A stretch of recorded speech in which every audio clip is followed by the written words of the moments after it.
Salmo 129. Muitas vezes me angustiaram desde a minha mocidade. Israel, que o diga. Muitas vezes me angustiaram desde a minha mocidade. Todavia, não prevaleceram contra mim. Os lavradores araram sobre as minhas costas. Compridos fizeram os seus sulcos. O Senhor é justo. Cortou a corda dos ímpios. Sejam confundidos e voltem para trás todos os que odeiam a Sião. Sejam como a erva dos telhados que se seca antes que a arranquem. Com a qual o segador não enche a sua mão, nem o que ata os feixes enche o seu braço. Nem tão poucos que passam dizem: a bênção do Senhor seja sobre vós. Nós, porém, vos abençoamos, em nome do Senhor. Pai, essa é a Tua palavra e hoje cada uma dessas pessoas precisa dela, que ela encontre nossos corações e nos transforme de dentro para fora, em nome de Jesus. Que alegria estarmos aqui. No Salmo 129, nós temos um como nós, que sofre e que padece. No Salmo 139, nós temos um como nós, que é oprimido, premido, pressionado, ferido. Um como nós, que foi maltratado, molestado, infelicitado, ferido. Mas que, no entanto, que todavia, que porém não sucumbe à dor e ao sofrimento. Não transforma suas memórias em lata de lixo das histórias do passado, como alguns de nós têm feito. Não permite que a dor seja o seu termômetro, ou que veja a vida pelo viés da sua ferida. Há tantos com essa lógica de enxergar tudo a partir de uma dor, de uma concepção, de uma experiência. Digo isso porque eu tenho encontrado essas pessoas estacionadas em um ponto da sua vida. Um momento que as marcou e as impediu de avançar. Tenho visto alguém que ficou preso numa experiência de vida que a faz sofrer até hoje. Alguém preso numa etapa que não consegue transpor aquela experiência tão traumática que lhe causa ainda dor, amargura, ressentimento. Do Salmo 129, nós temos, portanto, um homem que venceu a dor. Ele descreve suas dores e fala delas com uma expressão de triunfo, de vitória. Olha só o texto, que forte. Muitas vezes me angustiaram desde a minha mocidade. Israel, que o diga. E desde a minha mocidade me angustiaram, todavia, não prevaleceram contra mim. Todavia, não prevaleceram contra mim. O salmista é capaz de falar daquilo que lhe feriu, que lhe machucou, e ele acrescenta, todavia. Ele diz: eles me machucaram, me angustiaram, eles me feriram. Todavia, Deus tem sempre uma adversativa. Aprenda, portanto, o poder dessas adversativas. Você pode dizer: eu estou tão mal hoje. No entanto, contudo, entretanto, todavia, eu vou me levantar e vou ir andando, mesmo que o meu progresso seja lento, eu vou seguir em frente. Todavia, você pode dizer: essa crise está muito terrível e eu não sei como posso me erguer e avançar. Todavia, Deus será a minha força para o combate, para o enfrentamento. Você pode dizer: eu estou tão ferido, tão ofendido, tão magoado. Todavia, mas, porém, eu vou escolher perdoar e me recuso a me tornar amargo. Não vou ficar preso no presente. E você pode dizer: ninguém reconhece o que eu faço. Ninguém me dá valor. Entretanto, contudo, porém, todavia, vou servir a Deus de todo o meu coração. Minha recompensa vem do Senhor, e Ele vê, e Ele sabe, e isto é o suficiente. Eu estou cansado, mas não vou desistir. Se levantaram contra mim, mas não irão prevalecer. Há uma grande quantidade de energia em um porém. Alguém pode lançar uma sentença sobre você e você pode dizer: entretanto. Essa ligação modifica o sentido da primeira frase. O Brasil está vivendo uma pandemia, todavia, Deus está no trono. As empresas estão quebrando, mas Deus tem um plano para o Brasil econômico e ele vai prevalecer.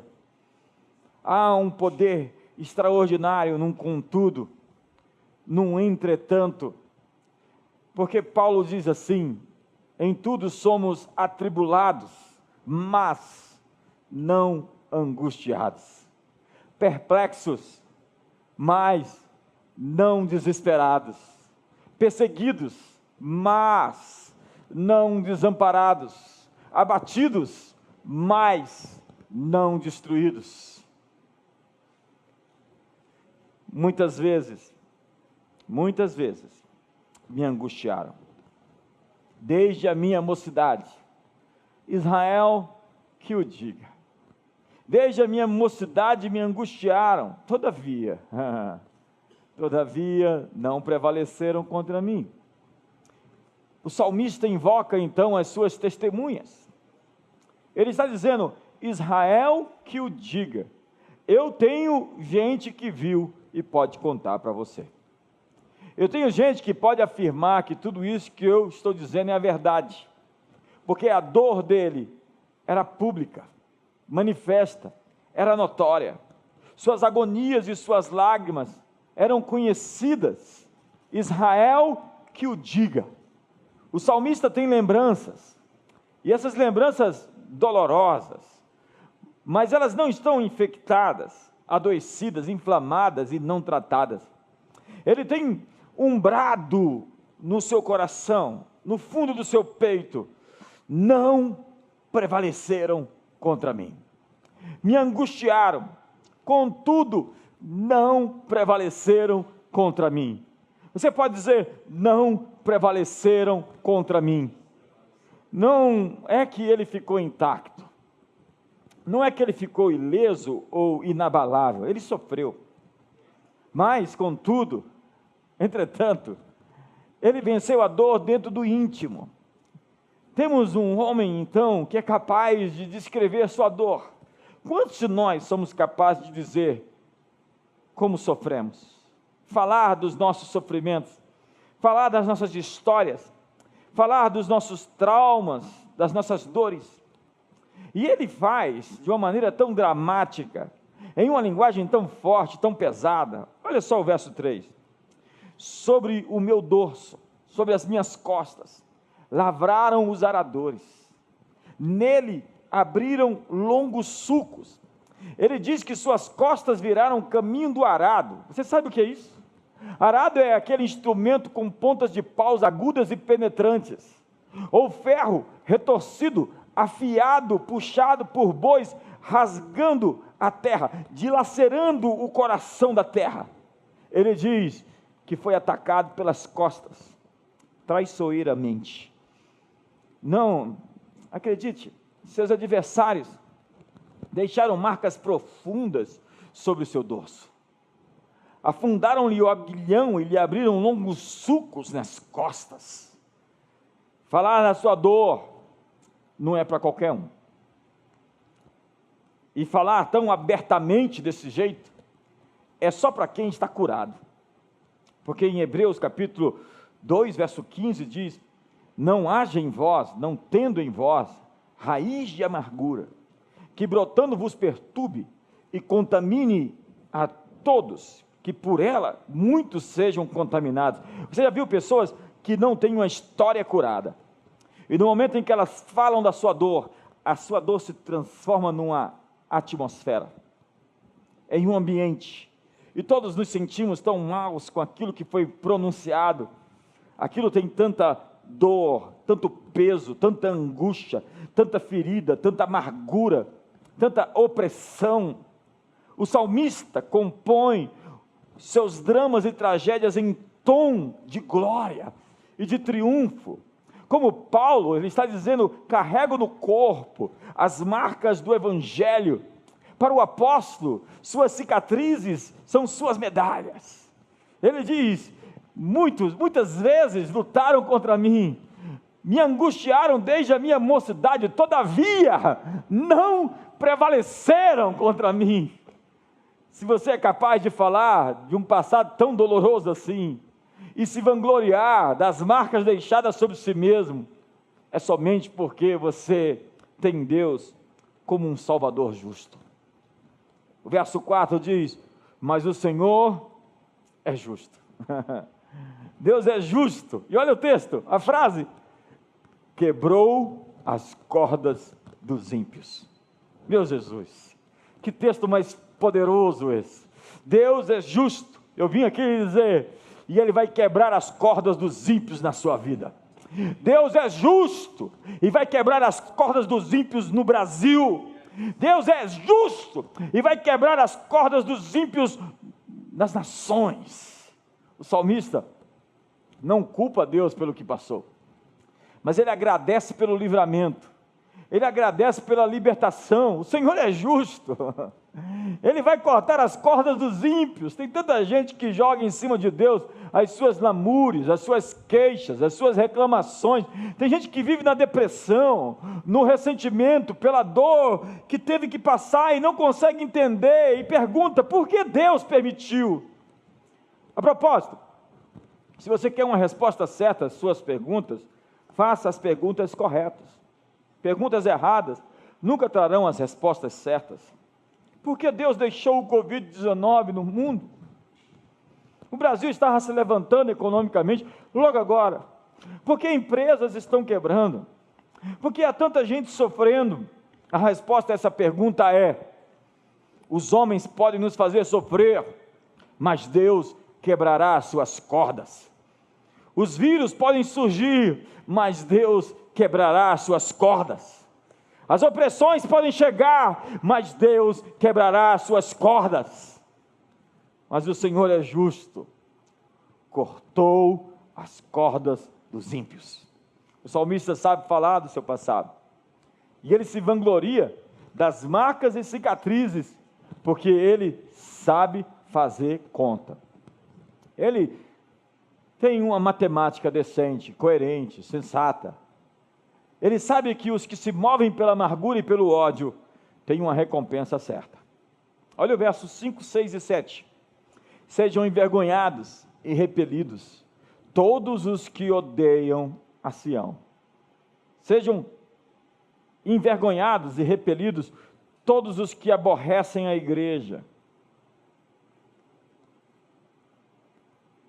Sejam como a erva dos telhados, que seca antes de florescer, com a qual não enche a mão o ceifeiro, nem os braços o que ata os seus feixes.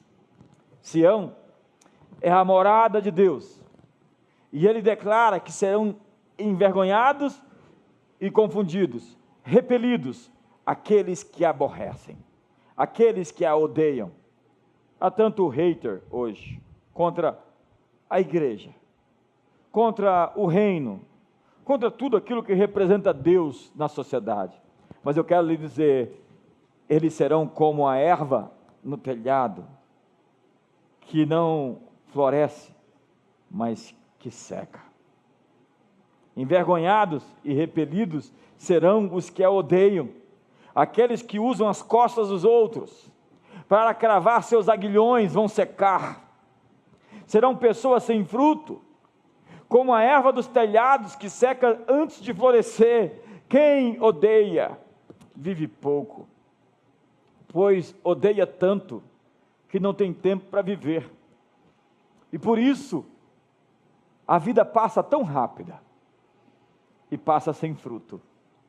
A vida dessas pessoas não inspira ninguém, porque a sua motivação é sempre dar o troco, é sempre o ódio, a vingança ou a inveja. O que nos move? O que nos faz avançar? Quais são os sentimentos que nos levam adiante? Essas pessoas não conseguem lançar raízes porque estão plantados fora, nos telhados, e portanto seca antes de florescer. Depois de abrir o coração, rasgar o coração, falar das suas dores, fazer a matemática dos que vivem no ódio e na amargura, o salmista é capaz de ver a vida com bons olhos. Ele simplesmente limpa as suas lentes, desembaça. Uma atitude positiva toma conta do seu coração. Suas lentes agora estão limpas para ver o futuro. E olha só o verso 8, e com isso eu termino. E também os que passam não dizem, a bênção do Senhor seja convosco. Eles dizem, ou melhor, eles não dizem.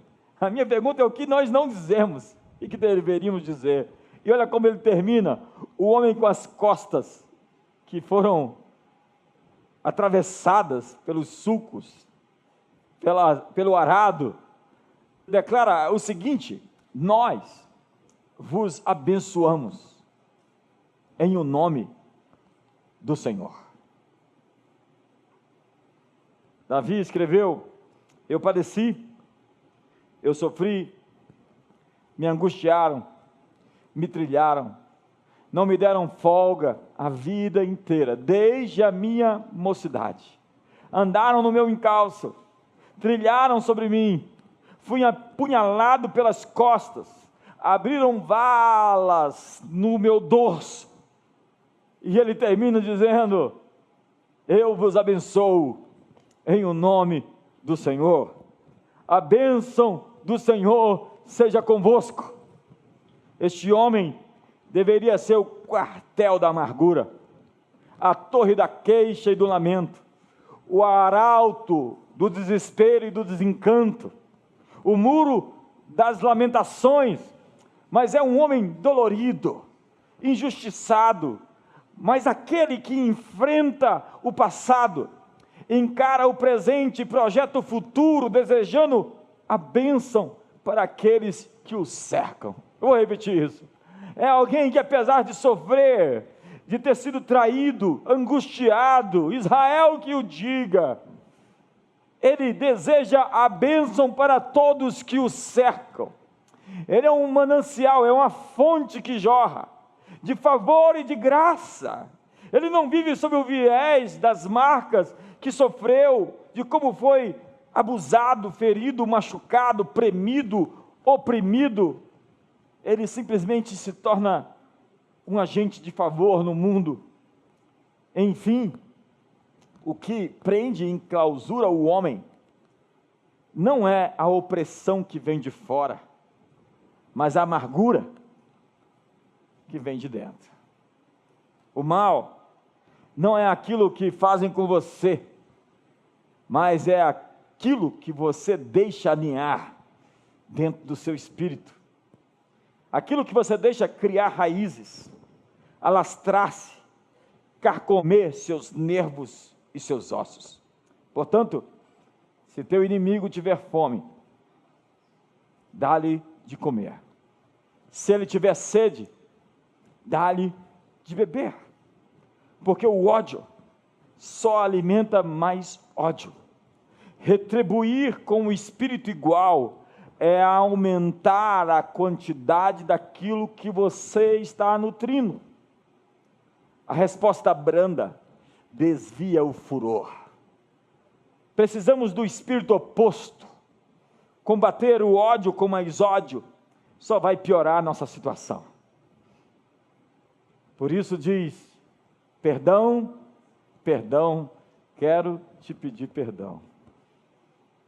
Eu quero dizer a você, hoje é um dia de parar de se lamuriar, de olhar para dentro e expressar para fora todo o potencial que existe e pode se tornar aquilo que tem o potencial de ser e ainda não é.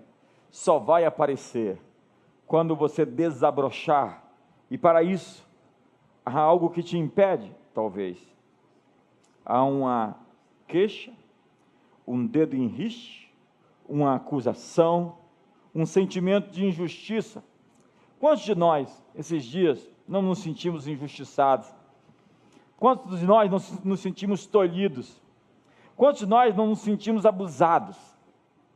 Hoje é um dia de dizer: eu vos abençoo em o nome do Senhor. Hoje é o dia de dizer ao Palácio do Planalto, ao Supremo Tribunal Federal, ao Congresso Nacional: eu vos abençoo em o nome do Senhor. Hoje é o dia de dizer a todos os prefeitos e governadores: eu vos abençoo em o nome do Senhor. Fique de pé onde você está, levante as suas mãos e diga: eu vos abençoo em o nome do Senhor. Apesar da dor, apesar do drama em que se viveu, apesar das suas cicatrizes nas costas, apesar da traição, apesar de me angustiarem desde a minha mocidade, eu não vou me deixar vencer pelo mal, pelo ódio, pela amargura, pela vingança. Há muitos que estão destilando morte, destilando ira. Precisamos do espírito oposto hoje. Precisamos de uma atitude de quem diz: eu abençoo todos aqueles que me cercam. Levante as suas mãos hoje. Abençoe mesmo até aqueles que te feriram. Abençoe aqueles que te traíram. Abençoe aqueles que fizeram das suas costas, do seu dorso, a terra por onde passou o arado. Abençoe aqueles que te angustiaram. E que você tem muitas testemunhas para dizer: realmente, eu fui muito machucado.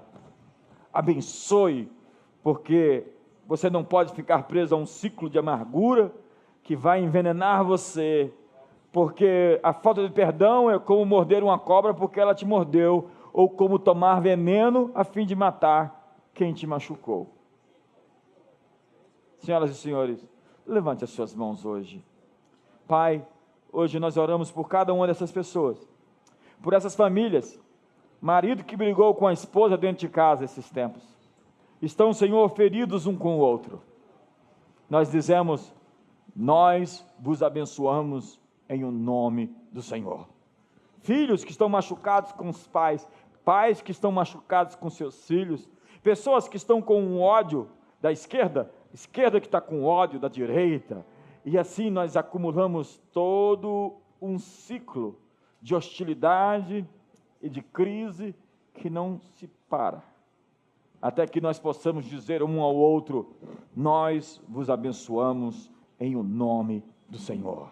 Hoje nós quebramos o ciclo do ódio, da amargura, do ressentimento e da falta de perdão, e dizemos que vamos alimentar o nosso inimigo, e vamos dar água àquele que tem sede, e vamos viver uma vida livre, e vamos viver uma vida poderosa, porque muito me angustiaram, todavia,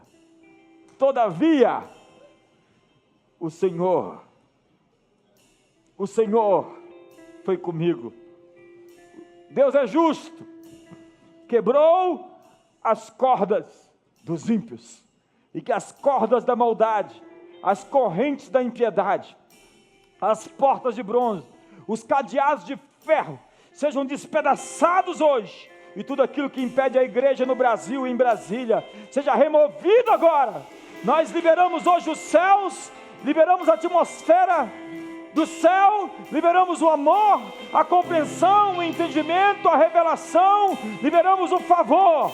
E tudo aquilo que é o espírito errado seja removido, para que o espírito certo entre agora em famílias, casas, em shopping centers, em palácios, em tribunais, em videoconferências, em todas as esferas da sociedade, sejam ativadas pelo teu amor, pelo teu poder, pela tua restauração completa. E oramos em nome de Jesus.